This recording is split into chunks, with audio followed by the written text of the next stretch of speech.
Hello everyone, can you hear me okay? Okay. My name is Clayton Fletcher. I'll be moderating tonight. Before we get started, I want to thank you all for attending. This event was co-organized by American Atheists with the help from Oklahoma Atheists and the Atheist community of Tulsa. So we want to thank them for making this event possible and helping wrangle all of our speakers tonight. Our speakers tonight are Pastor Randall Christie, founder of the Gospel Station Network, the executive director of the Great Passion Play, and a pastor at Union Valley Church in Ada, Oklahoma. Then here on my right we have Dr. Steve Kern, graduate of Palm Beach, Atlantic West, Palm Beach, Florida. He has a degree in psychology, a master in divinity, and a doctorate in ministry from the Southwestern Baptist Theological Seminary in Fort Worth, Texas. He's been a pastor for 38 years, 22 years at Olivet Baptist Church in Oklahoma City. Did I say that right? Okay. Student of beginnings and apologetics since the early 70s. He's written commentary on Genesis 1 to 11 titled No Other Gods. He recently wrote 4 short commentaries: The Existence of God, God's Answer to the Question of Evil, God's Purposes for Marriage, and Genuine Christianity. Finally, and who needs no introduction here, David Silverman. He is the president of American Atheists, and he is the creator of Reason Rally, and he is the author of Fighting God. So, without any further ado, let's welcome our speakers tonight.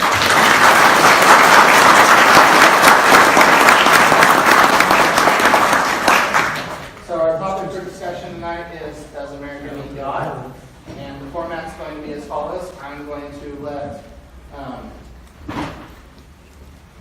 to let Pastor Christie go first for 7 minutes, and then we'll have 7 minutes from Mr. Silverman, and then 7 minutes from Pastor Kern.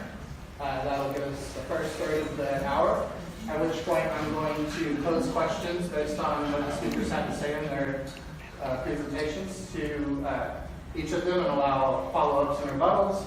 That will go for 20 minutes, at which point in time I will open it up to questions from the audience. I need a couple of organizers to volunteer helping wrangle that, because it does not need to be a free-for-all.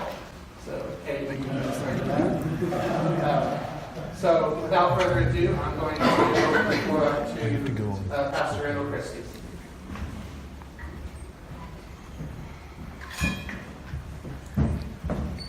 Thank you. Appreciate that a lot. I want to say thank you to Kate for all her great help in getting this together. She has been really, really good.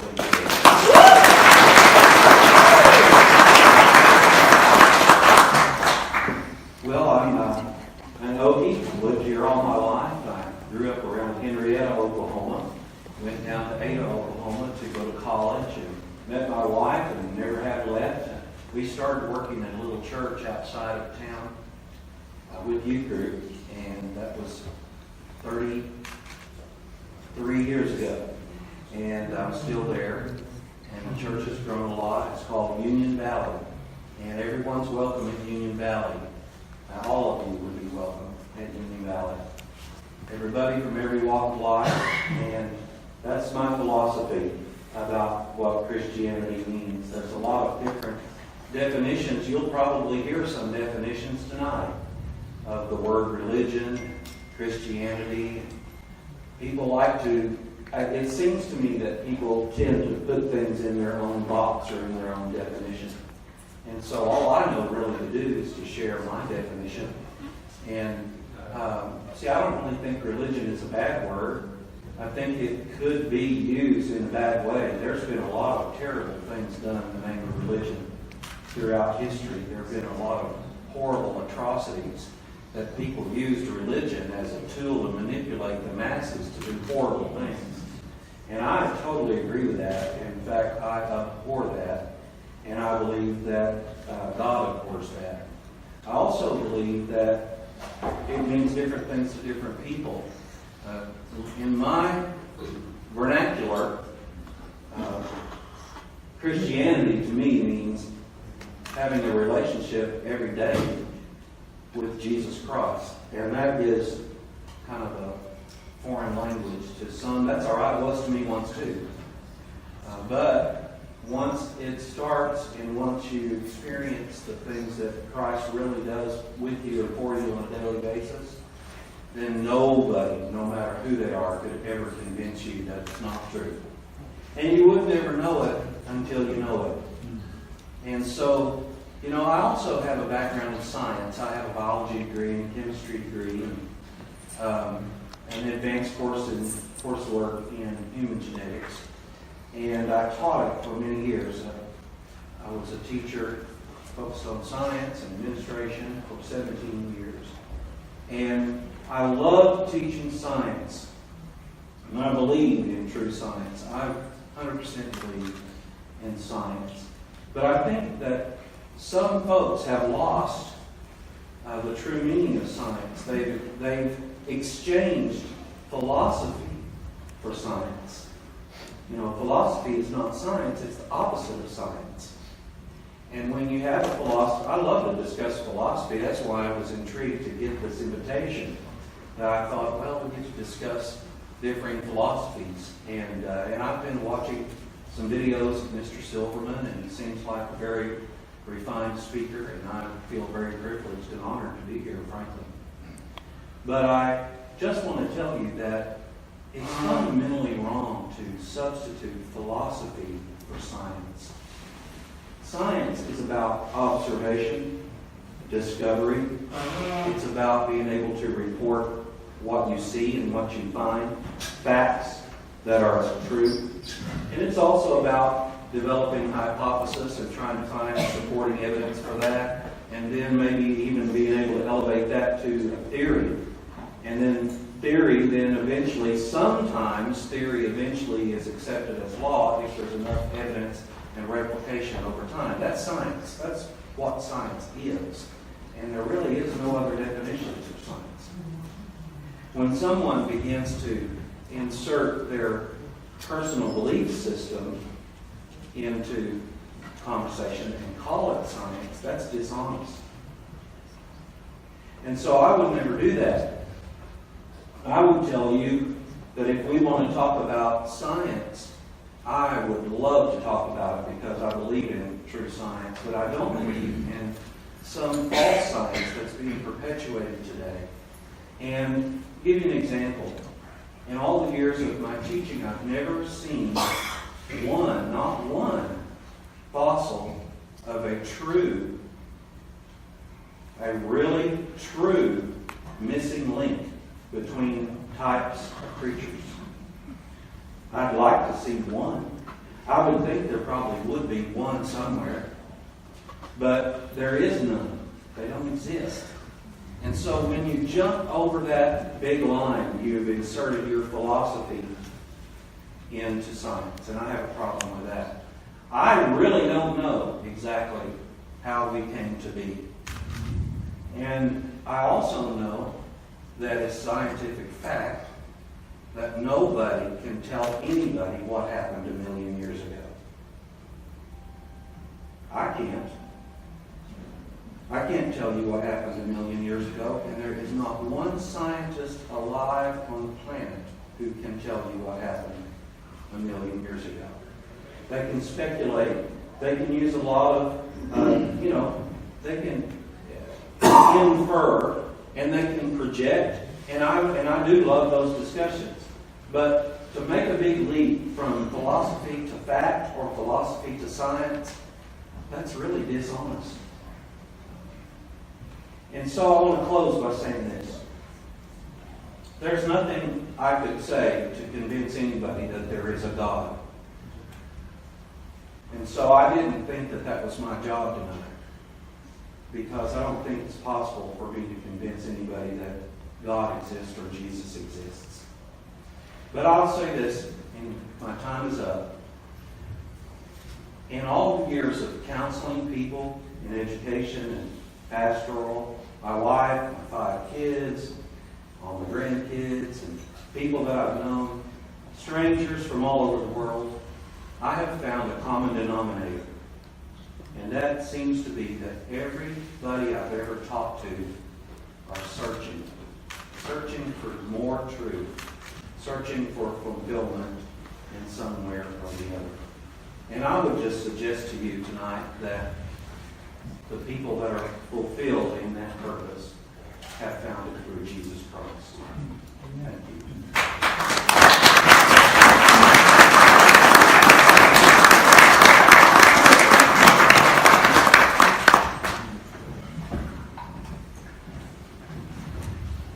Okay, we'll have 7 minutes from David Silverman now. I come up and I look at the microphone, there's no microphone here. Thank you so much for everybody for coming. I hope you're all going to have a wonderful time this weekend. We have a fantastic convention set up for you. I'd like to thank my 2 opponents and our moderator for coming here today. Randall sounds like a really nice guy, don't you think? I think he probably is. And, one of the things that we are trying to get through to a lot of people think that atheists and Christians are enemies. We're not, right? We're all trying to make it through this life. We're all trying to have a good life. And we're all, for the most part, trying to do that which we think is the right thing to do and to live a good life. And so, when we get up on these debates, even if we get into a real heated discussion, it's done in the spirit of you're wrong, not you're bad, not you're evil, and certainly not you're stupid. And so I really respect both of my opponents for coming out here today. I mean, they're coming into a proverbial lion's den of atheists to talk about their God, and I appreciate that, and I appreciate you being here. I have done my share of debates in religious environments, and it's a difficult thing. So I hope you all will give them a good, warm welcome and treat them well.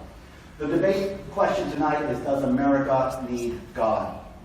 And that's kind of a wrong question, because really we need to talk about what God is. Who's God? Which God? In this world, there are thousands of religions, millions of gods. Which God are we talking about? We have 2 different kinds of Christians here on the stage. Which one is right? Which Christianity is right? Which Judaism is right? Which one is right? Randy got up and he said something which I'm going to talk about, mention briefly. He said, Christianity isn't about this. That's what I believe. And I believe that's what God believes too. And that's really the key here. The key here is that there is no God. There is only the reflection of the people. People invent their own gods. Everybody invents their own gods. These 2 gentlemen, good people, both of them, they're absolutely sure their God agrees with them. They are. Nobody disagrees with their God. Nobody says, I'm pro-choice, but God is pro-life. Nobody says that. Nobody says that. In fact, it's laughable. Nobody says, I support gay rights, but God is anti-gay. Or I'm against gay rights, but God is pro-gay rights. I'm against death with dignity, but God is pro. I'm pro, but God is against. That never happens. Why? Because people invent their own gods. A little while ago, there were some Muslims, evil people, these particular Muslims, walking down the streets of Paris, gunning down innocent civilians. And they had something very, very much in common with both of these gentlemen. They were sure God was on their side. And if you ask the friendly Muslims down the street what they think of those Muslims in the streets of Paris gunning down innocent civilians, they would say, oh, those people, they're not real Muslims. And if you ask the people in Paris about the people down the street from you, they would say, they're not real Muslims. If you ask the Westboro Baptist Church about the Catholic Church, they're not real Christians. If you ask the Catholic Church about the Westboro Baptist, they're not real Christians. The reason that I'm bringing this up, and Randall already said it, is because people invent their own gods. All religion is individual. All religion is cafeteria. People look at the Ten Commandments, people look at the holy books, whatever their holy book is, and they say, oh, I like this part, I don't like this part. Leviticus 20:13. If a man lay with a man as he lay with a woman, he has committed an abomination. you're going to hear that a lot in certain crowds of Christianity. But you're not going to hear the rest of the sentence. Because there's a comma after that. If a man lay with a man as he lay with a woman, he has committed an abomination. Comma. And he shall be stoned to death by the congregation, and his blood is on his own hands. Same context. Same sentence. Completely ignored by 99% of the population. Because they want to. That's the only reason. People read their Bibles. People read their holy books based on how they were raised, based on their environment, based on their own bigotry, their own prejudices, and they divine a God that agrees with them all the time. And that's the issue here. When we're talking about does America need God, what we're actually saying here is, does my personal opinion, which is now bolstered by my imaginary God, have more rights than your personal opinion that's not? Am I right because my God agrees with me? Am I going to be able to legislate because my God agrees with me? Why does your God agree with you? Why do you believe in the God you believe in? There is one reason, folks. Indoctrination. I don't know either of these gentlemen. They're both nice people. My psychic powers tell me, there's no such thing as psychic powers, that they were both raised Christian. They weren't raised Hindu. They weren't raised Muslim. They weren't raised Jews. They were raised Christians. People are indoctrinated into religion. There is no reason to believe in any religion over another. There is no reason to believe any religion is true. Randall talked about scientific proof. I will stand up here and say what I've said so many times. The sum total of scientifically valid evidence for anything supernatural ever is 0. Prove me wrong once, and I will quit my job.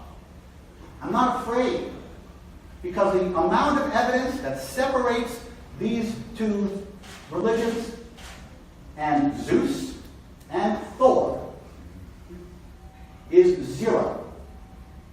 And that's why religion is all imaginary. And that's why religion can never be used to push any laws in this country. Thank you.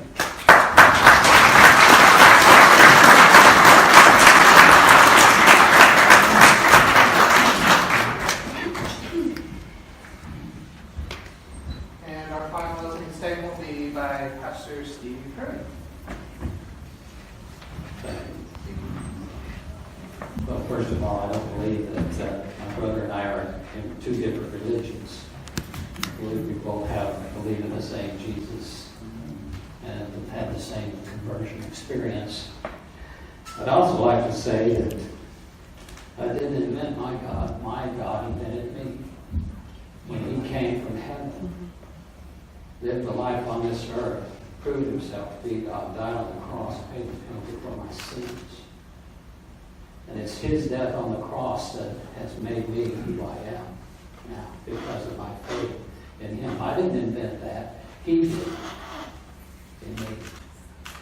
And so, my God doesn't listen to me. I listen to my God, who has spoken to me through his word and through his Son. Now, I want to thank everyone for being here. I appreciate the opportunity to engage in civil debate between two very opposite worldviews, where there is fervency in either camp for their point of view. It's a wonderful privilege to live in a country where freedom of speech is still protected by the rule of law in our Constitution. Remember, freedom of speech is not a luxury often granted under regimes governed by atheistic philosophies. Although I believe in debate, this debate is necessary, I consider the topic, does America need God? I consider it to be a dangerous one, considering where we are now and where we've come from, and where we as a nation will choose to go in future on the basis of what worldviews will dominate our thinking. Now let me begin by restating the question, just as my opponent did. I would like to restate the question as this: does America need God anymore? I think that's the question that the atheists are asking. Whereas this nation was founded by those who believed God was an absolute necessity, actually the guiding light of its ongoing development from the beginning, we have come to a place where there are those who believe we have grown beyond the need for God. Now that we have become more sophisticated in our learning and great scientific advances, we have removed the need for antiquated superstitions. I kind of compare that to the baby that just learned to walk and now thinks he doesn't need his parents anymore. Of our beginnings, and I put together a PowerPoint, but obviously don't have time. I wasn't aware of what our structure was going to be. But I developed a PowerPoint to show that our nation was founded by Christians as a Christian nation, according to the Declaration of Independence and the Constitution. But as I hear the groanings, a lot of them agree with that. But the development of the Constitution was based on principles found in the Bible. All the quotes given in the recorded discussions of the Constitutional Convention, 33% of all of those quotes came from the Bible. The next closest were 9% by Montesquieu, the French philosopher, 6% from Blackstone, the English lawmaker, and then 3% by John Locke, and then others. Now, we see then that in the convention, the Constitutional Convention, there were 55 attendees. Of those 55, 52 of them were members of different Christian churches, and 3 of them were possibly deists. Now, we see that one principle that was very important and defined in the discussions concerning the putting together the Constitution was the idea of rewards and punishments. And the idea of rewards and punishments had to do with whether or not a person could be trusted to take an oath. Only those who believed in God and a coming judgment were considered trustworthy to take oaths or keep promises as political leaders, resist bribes, and govern out of virtue. Every original state of the 13 required church membership of their elections to the of their election candidates. They had to be members of a church. Then came the 1800s, where seeds of skepticism were taking root in mainstream thinking. Men such as James Hutton and Charles Lyell, who came up with the concepts of an old earth, when up to that point in time, the major understanding was the 10,000-year understanding from the biblical perspective. Karl Marx, and of course then came along with Charles Darwin and the origin of the species, and Marx with his Das Kapital. And then there was a higher criticism that began to take hold in German, Britain, and American colleges that were established mainly by Christians to prepare pastors and lawyers and teachers to advance the Christian gospel. Then came the constitutional ruling of the ruling that established the concept of separation in church and state in 1947. In 1953, the Johnson Amendment limited pastors' speech and church involvement in elections. And then in the early 1960s, God was kicked out of schools by the removal of prayer and the Ten Commandments. The void created was then filled with atheism, that is the foundational assumption of the evolution taught in all public schools. making young students vulnerable to accepting atheistic arguments. And they're being susceptible to that. I blame that on the church for not being better equipped to bring about, to teach them how to answer their questions. Now that the atheists believe the world is becoming a dominant view, they're now emboldened to come out of the shadows and begin to make their move to finish the job of transforming America into their image. That is what this conference is about. The future of this nation depends on which worldview advocates, God of the Bible or no God, which advocates are going to be willing to do the hard work of getting their message out and show their view is the truth. Okay.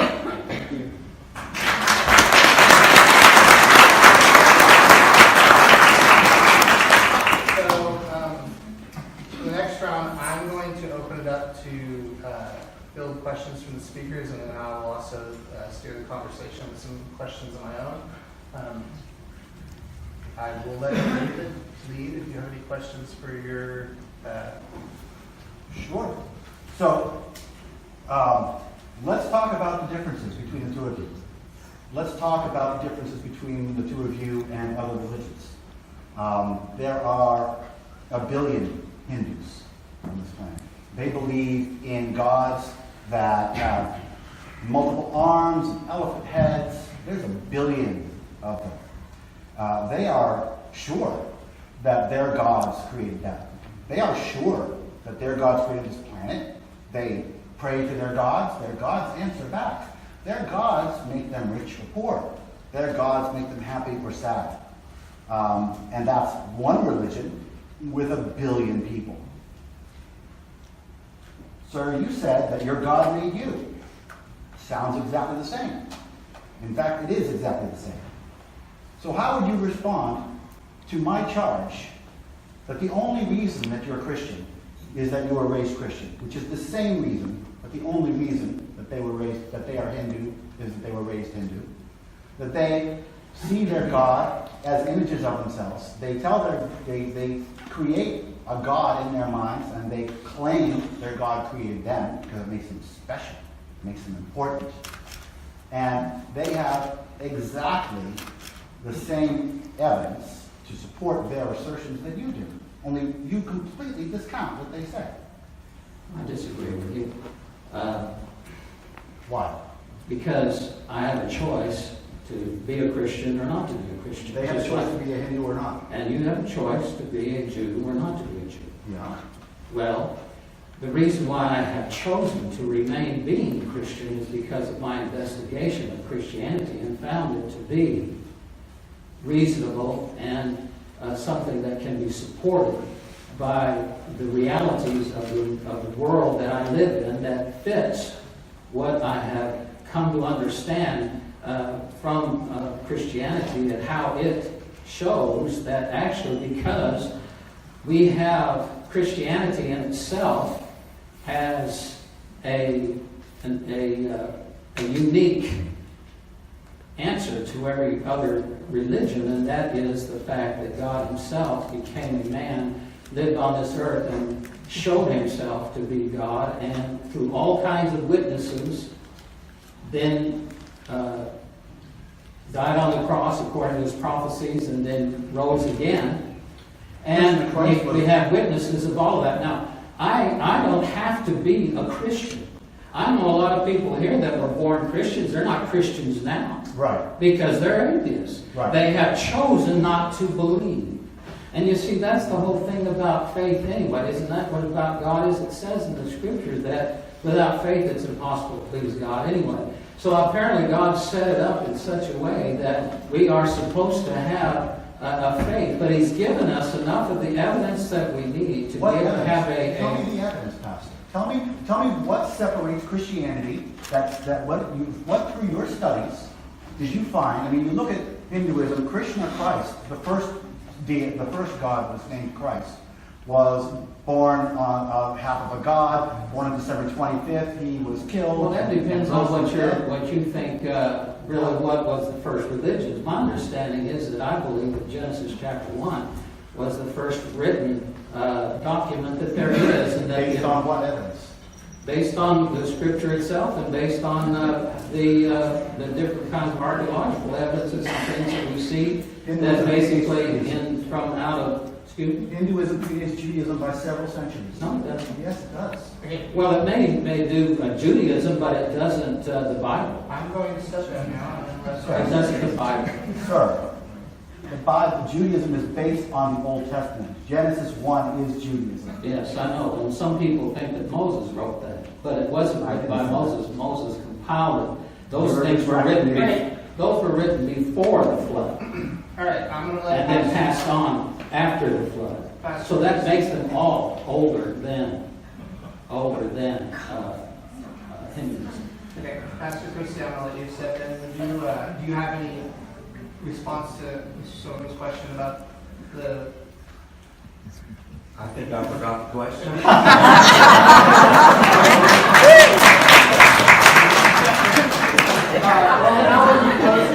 Go ahead. Well, I just want to say that we were talking about earlier, mentioned something about not creating an adversarial position when you were speaking. And I think the very title, Fighting God, is intended to do that very thing. And I also would like to say that, didn't you already say that the Hindus are searching for many gods, and the Buddhists and people all over the world are searching for and creating their own gods, right? Which I agree with, actually, that people are creating their own gods. And would you agree that that's a fact? That most cultures in the world throughout history have either searched for or created their own gods? Most cultures I've ever read about, I have read that into the history of cultures. Well, humans evolved with the tendency, with the evolutionary tendency to see agency in things. Yes. The caveman who walked by the wheat field and saw a rustling and imagined a tiger there, ran, and had a higher tendency to live than somebody who just thought it was the wind and didn't run. Right. And so what I'm trying to say in response to that is, see, I believe true science is a collection of actual observations throughout time that's replicated time and time again. In fact, I think that's the definition of the scientific method, is to make observations, and if it's replicated over and over and over, it becomes a scientific fact. You got to test it. Yeah. Test it, you revise it. Right, You have a hypothesis, you test which it. cultures have done over and over throughout all of our existence. And I think we both agree that just about everyone that's ever lived in every culture has believed that there was a God and created one if they didn't know who it was. And to me, that is a scientific fact that human beings and America must need God. No. They imagined agency because it was evolved in. There's nothing needing of a Was evolved in? supernatural. Yeah, it evolved in You know, because the Based caveman on saw what evidence that it evolved in? I don't know the evidence offhand. No, I mean, we're not citing sources, I get that. No, we're not citing sources. But I don't understand But the idea, all right, so let me explain.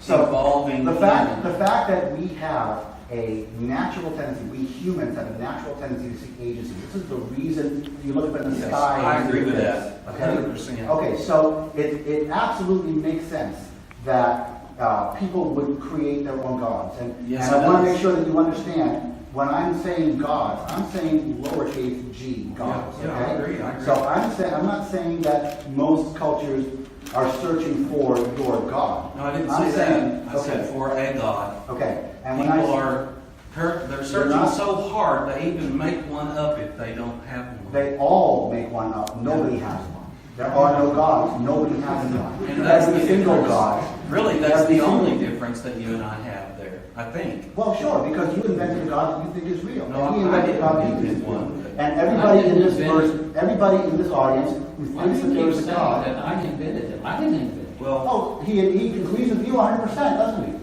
No. What do you disagree with God on? Well, I'll tell you what, he disagrees with How could it the be sins possible? that I commit sometimes. and Yeah, I but have you to ask also, him for but you forgiveness. know their sins. You commit the sins, you know their sins. He doesn't like the sins. What do you disagree with God on? What do I disagree with God on? Yes. I don't have anything to disagree with him on. No shit.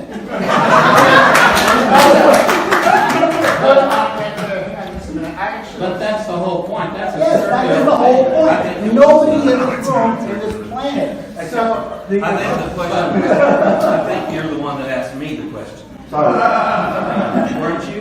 Well, You asked me the question. I was And still, so Hey, there's my one answer, thing I I'm just trying to disagree get with to my God on. answer, and my answer is this. If every culture in the history of the world has an inherent tendency to need God, a God,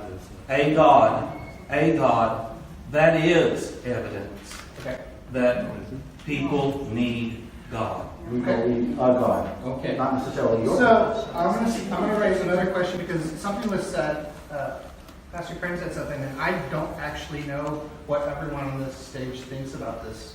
So I want to explore this real quick. Pastor Crane, you said something about belief being a choice.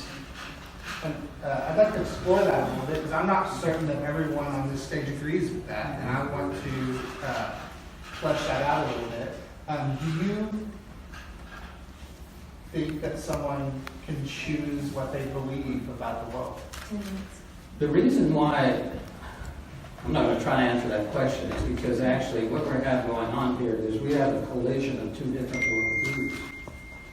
You see, your worldview basically is rooted and grounded in the idea that everything has happened by chance, that there is no God, there are no absolutes, and so that the idea of choice, because all of our molecules and elements are made up to automatically do what they do, and so there's the idea of choice is removed.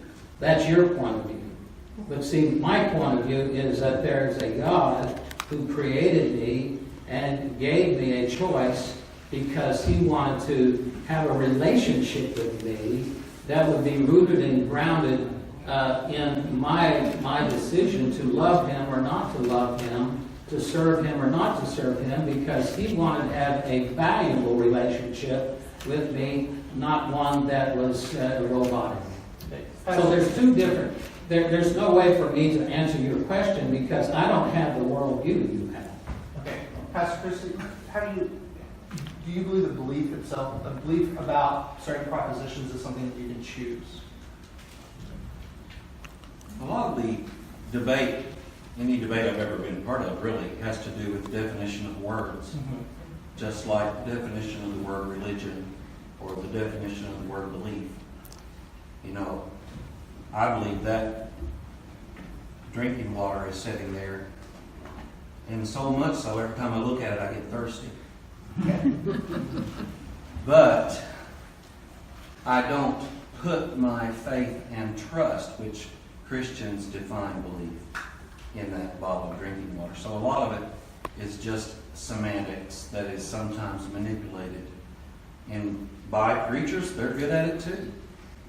And sometimes people that are against preachers are good at manipulating words to indoctrinate and manipulate people, which I think this atheism, which I'm not real familiar with, must have a lot to do with indoctrination, or you wouldn't have a national convention. You want these questions? I genuinely just want to hear what you have to say. I don't know where you stand on this issue. On choosing to believe? Yeah. Okay. The fact that we have a national convention doesn't mean we're indoctrinating. I invite everybody here who's going to the convention to read the Bible. Please do. And study it from the front to the back, every word. Read the Bible, make your choices, then read the Bhagavad Gita, read the Quran. There's no indoctrination here. That's the exact opposite of what we're doing. The reason that we are atheists is because we're escaping the indoctrination. Except that the fact that But your there is atheism no God, isn't a belief original system. fact is It is a belief system. That's a doctrine. I'm gonna, Let me ask the question. Yeah. Let me answer the question. No, you can't choose to believe. If I held a proverbial gun to everybody's head and I said, everybody's going to die unless you believe in your heart, believe in your brain fully that the world is flat, you wouldn't be able to do it. You can't choose to believe. So what you can do, I agree with that. when people say, well, I choose to believe something, that is always a lie. You believe or you choose to pretend to believe. Those are your choices.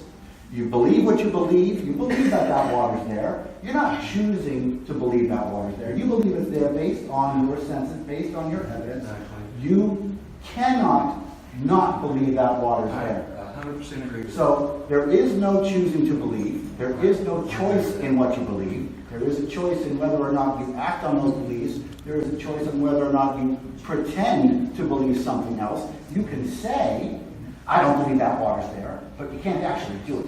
Right. So you can choose to pretend to believe and you can believe. Those are your two options. And you choose to believe, or you must believe, that there is no God. I Which is- don't have a choice. I believe that there aren't any gods based on everything I've learned and everything I've read. And if So anybody... you chose to But believe wait a all those minute, things. that's the same thing I said about the reason why I chose to You choose to believe believe with those Christians. authors and those Same the same thing I said. Okay. You believe... You believe it because you Yes. know it's true because they wrote it in a book And that you so, read. and this is the great thing, okay? Right. So now how do we know what we know? That's the question. Right, that's what I'm okay? saying. And so we know what we know based on all the evidence that we've seen, based on all the input that we've seen. Mhm. We know what we know. We know we're in Oklahoma. Exactly. Okay? Are we sure we're not brains in a vacuum spaceship? Not really. Right? We're really confident. So confident that we call it sure. Are we sure that The Matrix is fiction and not a documentary? Mhm. Well, no, we're not. Yeah. But we're really confident. But based you're on sure everything that we there know. is no God. I am as sure that there is no God, just as sure as I am there is no Zeus. Just as sure as I am that there is no Santa Claus. Right. Because, and when Santa Claus lands on my roof, Yeah. I'm going to go up there and shake his We hand. switched I'm to going to go up there comedy. and check it We out. switched to comedy. No, I'm being very literal. Well, I am too, and I'd like to be serious about it. Yeah, I'm being very Because serious. you believe this water's here, right? You didn't choose to believe that, right? Correct. And you believe there is no God. Correct. That's all I'm saying. so, Yeah, but It's I the believe same it based. thing both ways. So yes, I do believe that that water is there, and I do believe that there are no gods, and I do believe that there is no But you Santa can't, Claus. Just like you can't prove your belief to me, I can't prove my belief to you. So let's talk about proof. What does it take to prove? Okay? So a proof isn't going to be a requirement. But you've already said that you believe there's no God without proof. No, I have all the proof that I think I need. Oh, And when somebody comes to me with other proof, with other scientific valid evidence, and let's go back to Santa Claus. Has and to I be am- scientific evidence. Yeah, well, let's go back to Santa Claus, okay? And no, or Let's talk about something real. How about that? no, but I Yeah, because assuming that your belief is real, assuming that your belief is real, Yeah. let's talk about something real. Let's talk. What do you mean? Let's talk about something real. I'm talking about something fictional right now. Okay. Let me finish my analogy. Right. I don't believe in Santa Claus. There is absolutely no evidence to believe that Santa Claus exists. In fact, there's a lot of evidence to believe that he doesn't, but you can't prove it, right? You can't prove there's no Santa Claus who actually is just really good at hiding. You can't prove he's not there. No. You can't prove there's no Santa Claus. I think you can prove it. I think you can set videotape up in your phone and prove there is no Santa Claus. No, you can prove that he didn't show up. Or maybe Anywhere in the world. Maybe, Anywhere in the maybe world. he's very good. Maybe he's very good at hiding. Maybe Yeah. he's invisible and undetectable. Hypothetical comedy is not real. I'm not being hypothetical, and I'm not trying to be funny right now. Yes, I think you are. No, I'm actually not. And this is, please, follow me here, I'm following okay? you. Very well. I am not being sarcastic. I am not being funny. I am being very literal. When You can't prove that Santa Claus doesn't exist any more than you can prove. You're hung up on Santa, aren't you? Yes, I am. And now I'm going to change it. And you can't prove that Zeus doesn't exist either. You can't prove that Quetzalcoatl doesn't exist. But when there's a piece of evidence that supports it, you'll change your mind. Okay, well, I would say about evidence. Yeah. I would say that a couple of things about evidence. Mhm. Probably, I think, correct me if I'm wrong, I think Stephen Hawking was considered to be possibly the greatest mind in atheism when it comes to the study of the universe and science. Scientist and atheist. Yes, it wasn't even. And I loved reading his works, actually, as a science teacher. He had very provoking thoughts and ideas, and a lot of things that he could maybe put together to come up with a viable, or at least something to talk about and think about at a high level. But it perplexed him so much, which it does me too, but it perplexed him so much that the last book he wrote, the best explanation he could come up with is that there was not just a Big Bang, but there was an infinite number of Big Bangs at the same time. And he didn't say there was, it was an idea. That there could have been an infinite number of Big Bangs at the same time, simultaneously creating a multiverse that is so vast that cannot be expanded. And that the only possible way that a person could ever prove that this even happened would be if you developed a spaceship that could go far enough, fast enough, to measure the particles that were emitted at that initial multiple Big Bang. And I love reading that kind of thing. I'm a sci-fi fan. But here's what it told me. It told me the very same thing that science did for 17 years as I was a teacher. That every single year, new theories and new ideas are being developed because no one knows. Yeah, but the fact And that I don't Can I ask a question? No, I'm going to get to one. I'm going to have 30 seconds. Can I have 30 seconds? But I did not answer the question. Okay. What I was wanting to say is the true scientific method defines observations that are replicated as real evidence. And I would say, probably in this room, you can raise your hand if you want to, there are probably people that have had real, 100% real, that nobody can take away from you, experiences with God, no matter what anybody ever says.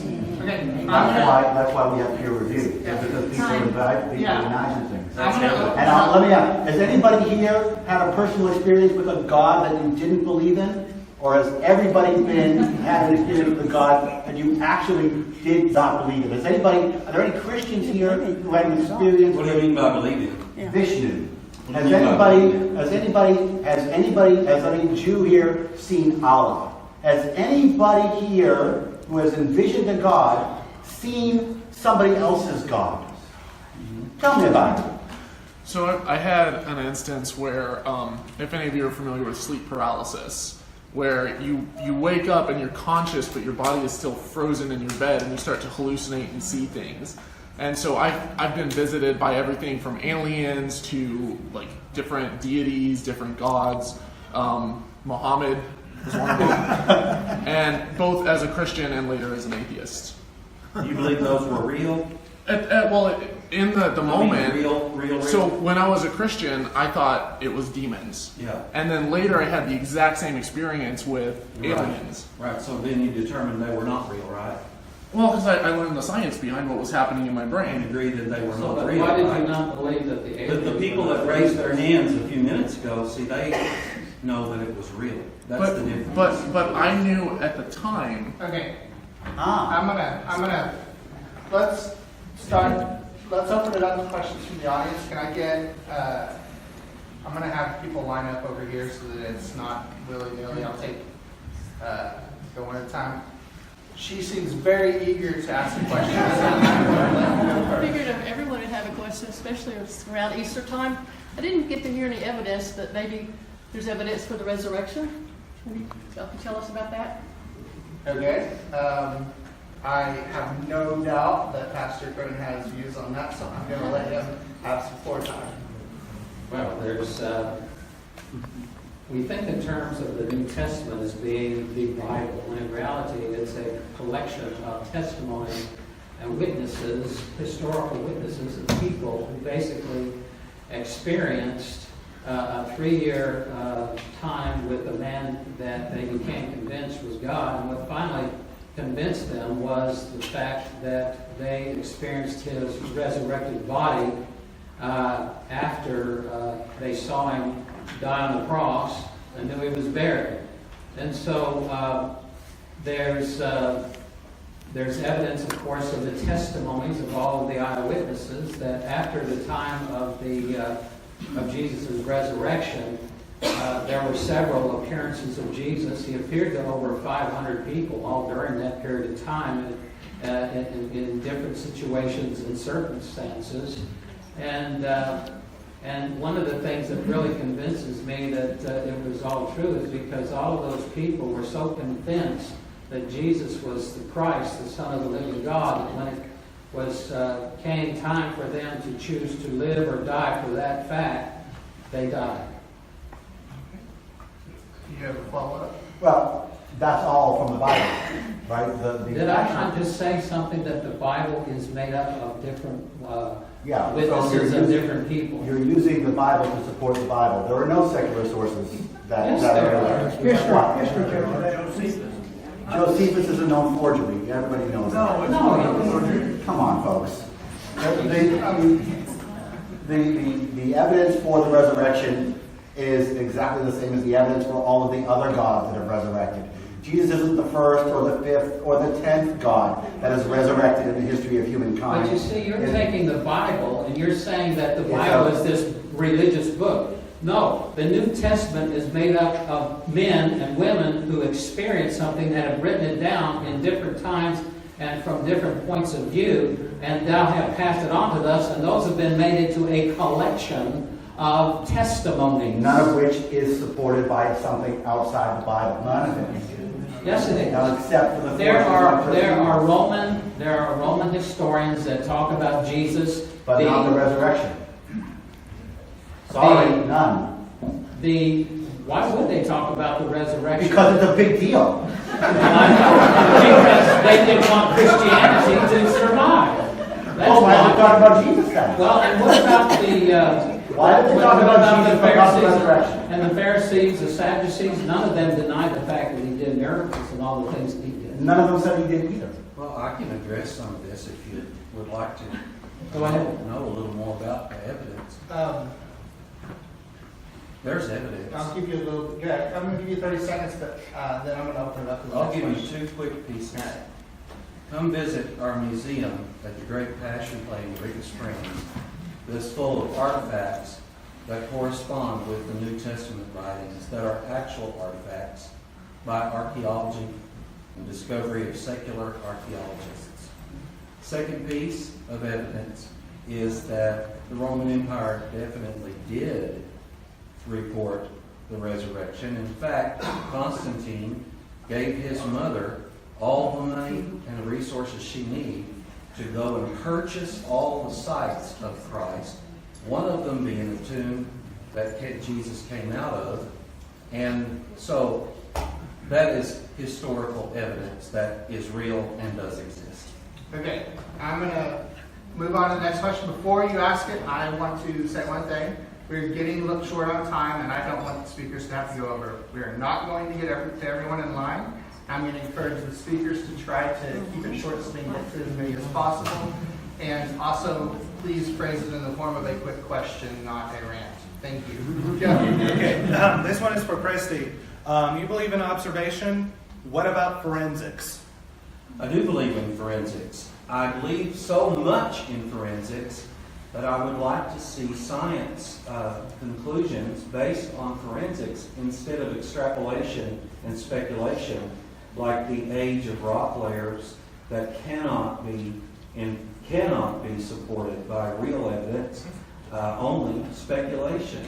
There is no not one shred of real forensic evidence that anything is over 1 million years old. I'm not saying there is, that there's not. It could be. I'm just saying it could be millions of years old. That wouldn't interfere with my beliefs either. But there's still not one shred of real forensic evidence. It's all speculation based on teachers' former hypotheses and theories down through the rock layers extrapolated to others. All right. Next question. Doesn't Roman documentation say they executed a man named Christ, and Caiaphas had a document he sent to the head Romans that he had seen Christ, the one who led the execution of Christ? Christ wasn't used in the Romans. They might have called somebody called Jesus, but there was so many people called Jesus, they don't know if that's the same person. And of course, nobody is saying that anybody resurrected. None. Okay. Next question. The meeting is on Does God Need America? And I would say that the Constitution probably represents something about America. So my question is, at the Constitutional Convention, when they first were trying to come up with an agreement for the Constitution, the people from the states who were meeting, the delegates, they spent several days arguing. They could not come up with any agreement at all. And Benjamin Franklin, who was a deist, stood up and said, if God cares about the affairs of a little sparrow, he certainly would care about the affairs of this great nation. And so he said, let us all, at this Constitutional Convention, take a few minutes and pray. They prayed, and within 45 minutes they had a solution. So the question is, the question is, does God need America if America needs unity, and we received unity for a constitution that's extremely unusual and has managed to survive? Do we need America if we were able to get an answer to prayer, and without it there was nothing? No, without it there was a constitutional convention and a whole bunch of people who had a very disparate set of views. There were Christians and there were atheists in that room in that constitutional convention. Yeah, there were. Yeah, there were. And guess what? It was all divisive, and people were discussing whether or not they wanted the country to be a Christian nation or not. They all decided. The Christians in the room decided to make a constitution that was completely devoid of anything that said Jesus. The only mention of God, the only mention of religion in the Constitution is freedom of religion and no religious test. So these people who were in this room created a completely secular document. Religious people created the secular document. So yeah, there is no God, but the people who wanted God, the people who knew what religion could do, created a country that was separated from it very, very deliberately. God had nothing to do with it. No God answered the prayer. They only got You don't get total up and not speaking. Okay, we have 2 more minutes, so make it quick. Yeah, there was some discussion about Hinduism. I wanted to ask the 2 Christian gentlemen, Mr. Christie and Mr. Kerman, are Hindus wrong? And if so, why? Are Hindus wrong, and if so, why? Great question. From my point of view and from my understanding of reality and the way things are, I would have to say yes, they're wrong. Why? And why? Well, because it doesn't fit what I've observed to be reality. Do you follow up on that? I believe that the very fact that Hindus exist and that they're seeking all of these gods proves that people need God and that America needs God. Every culture has searched for multiple gods. Many in the room right here searched for God and got in church and came out because of bad situations, and you like to make fun of Christians, and something that some of you don't like to make fun of Christians, but some of you do. I'm not going to make fun or condemn any Hindu. I'm going to say that Jesus Christ said, I am the way, the truth, and the life. No man comes to the Father but by me. I am not qualified to condemn anybody to miss heaven. That's only God's job. I am not going to be judge and jury for the human soul, but I'm going to say that if you're searching for answers, Jesus is your answer. That's right. And so I know we're out of time, so let me just say thank you all for coming. I want to offer both of you to come to the convention for free. We are a wonderful, warm, and nurturing environment, and you don't know a lot about atheism. You can come and learn, and we are a wonderful, open group. I would invite all the Christians in this group, in this crowd, to come to the American Atheist Convention and learn about us. Hugh Laurie is going to be our guest speaker. The answer to the question on the table, are the Hindus wrong? Yes, of course they're wrong. They're just as wrong as the Christians. They're just as wrong as the Jews. They're just as wrong as the Muslims. They're just as wrong as everybody who believes in an invisible man in the sky that agrees with them on everything. Religion is a lie. So Religion you're the is only a one con. that's right. I'm talking now. Religion is a lie. Religion is a con. Religion is a scam. And those of you who can free yourselves from the scam, those of you who wish to be free from the lie and the con, the scam of religion, can come to the American Atheist Convention and find out what truth really looks like. All right, let's do a hand roll.